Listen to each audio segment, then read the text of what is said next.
All right, coach. So it's getting tougher for you now. Each game. Tell us about that. Time to panic, you think?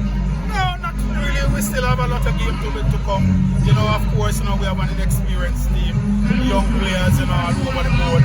You know, but we just have to keep on, be patient with them, continue to work with them, and hopefully, you know, they can turn the corner as we go along.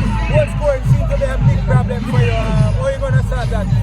Well, we are trying to get some players in the January window here, you know, to help solve that problem. You know, it's not easy. We know that it's not easy.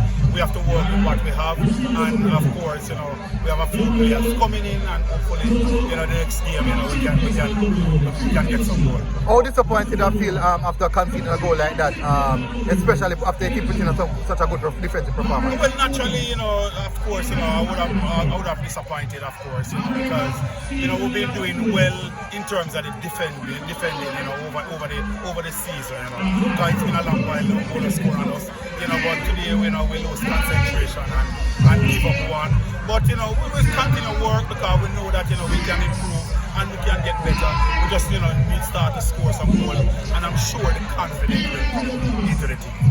Coach, tonight it was more than just a defensive performance from there. We saw where you actually took the game to Dunbeholden. Based on the run of play, based on what you created, you definitely should have gotten something from this game. Yeah, definitely. So we should have got something from the game, you know. But that's how the game went. That's how the game always goes. So, because when you don't score, at least the few chances that you get are one, capitalize on one.